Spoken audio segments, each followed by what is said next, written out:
Hey guys, Chris here. Today I want to talk about a topic I find very interesting, and I think a topic that you guys are going to find very interesting. I haven't seen or found any videos about this topic out there on YouTube, but today's topic is Volvo's 4-cylinder engine, or Volvo's engines post SPA and CMA platform, Geely era.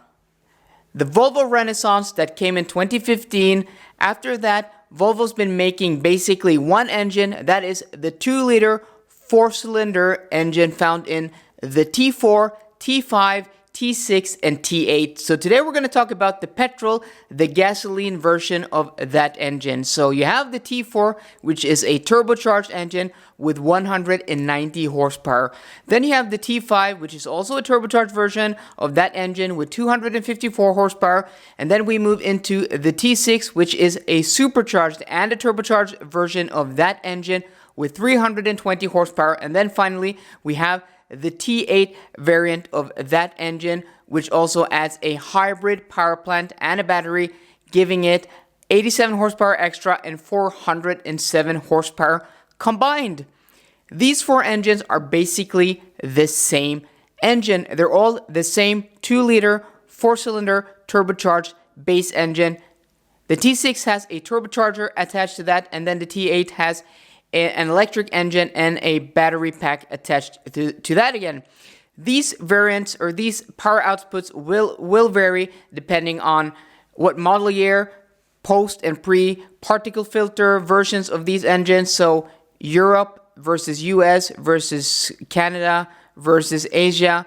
And then you also have different measurements of horsepower. So you have the brake horsepower, you have the horsepower, and then you have PS. So Volvo have essentially one engine, the 2-liter 4-cylinder engine. But a lot of you guys are going to think, well, wait, Chris, don't Volvo make a 1.5-liter 3-cylinder engine? I'd say that's correct.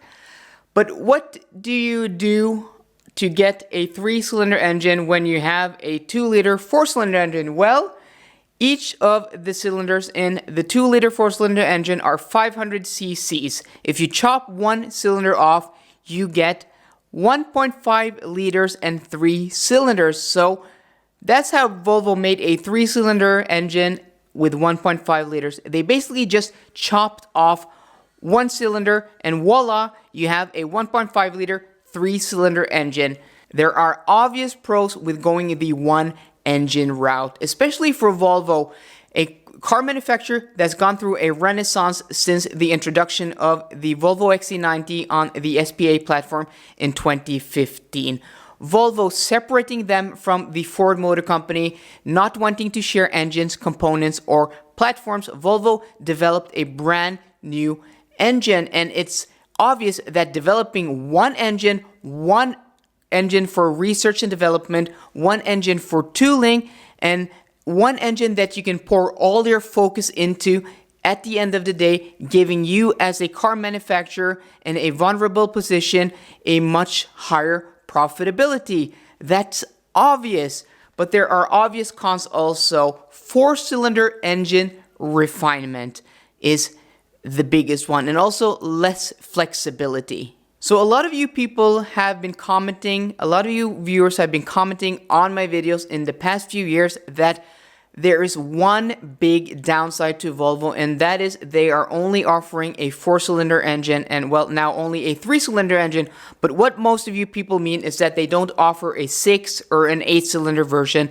4 cylinders is as high as they go, and that comes with obvious drawbacks, and that is people coming from 6 and 8-cylinder engines might shy away from the Volvo brand. A lot of people have, commented that and said that. And well, to the most degree, I do agree with that statement. I think 80% of people won't care, won't even notice the difference between a 4-cylinder and a 6-cylinder. Especially modern 4-cylinder engines have become much more refined and have much less NVH, especially the noise levels with good engine insulation are basically non-existent today. But then you have the rest of the 20% of people who want a more refined engine, who want to say, I drive an engine or drive a car with a 6-cylinder engine or an 8-cylinder engine.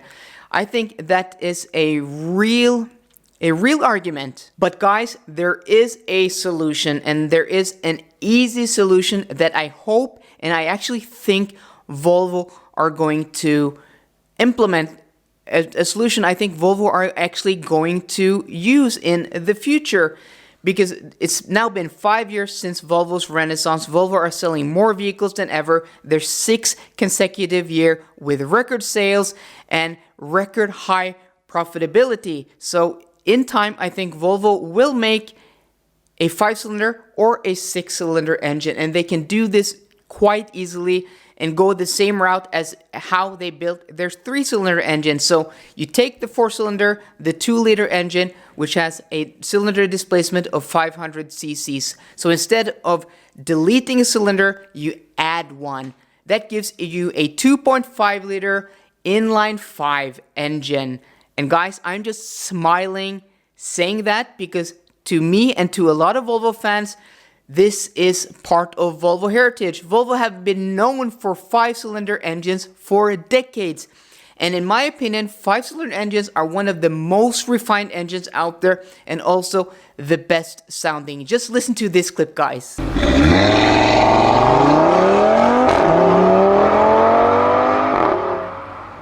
I mean, that is one of the best engine notes, the best sounding engines out there, period.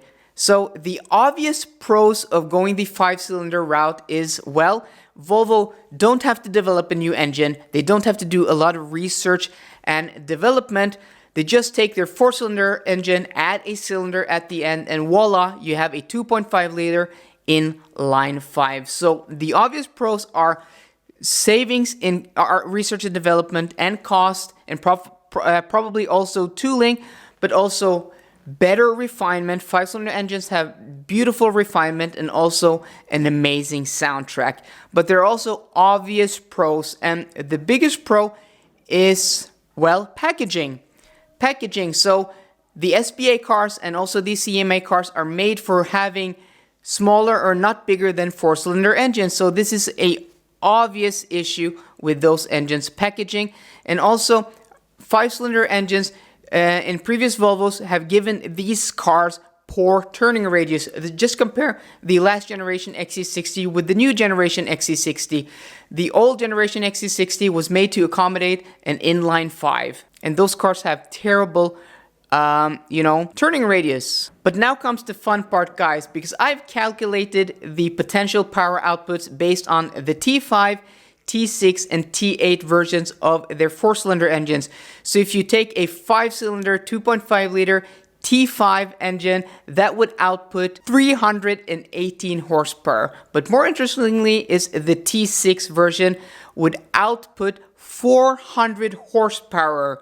That means Volvo can make a performance version of the S60, the V60, the S90, the V90, chuck in a 2.5-liter 4-cylinder engine, a light engine, no batteries, no hybrid power plant with 400 horsepower. That would be a true performance car. That would be a very cool vehicle. Then you have the T8 base version.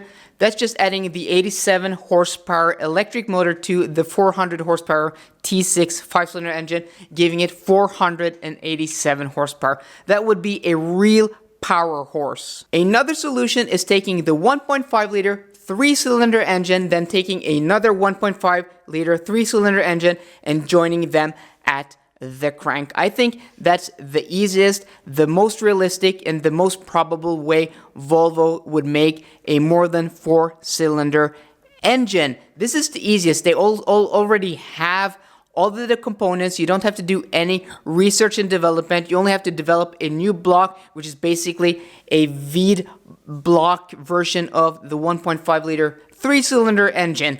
This is the easiest and most realistic way. And then there are obvious pros with this, and number one is packaging. This engine without a problem would fit into the SPA and CMA platform cars. Another obvious pro is refinement.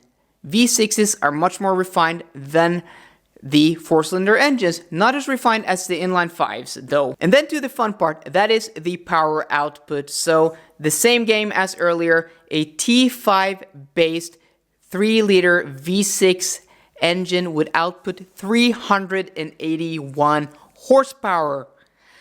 But more interesting is the T6 variant. So you have a 3-liter V6 with a supercharger and a turbocharger outputting without a problem 480 horsepower, guys. That would make a true M3 competitor, putting that engine into an S60 or a V60. Imagine a V60 with a 3-liter V6 and 480 horsepower, guys.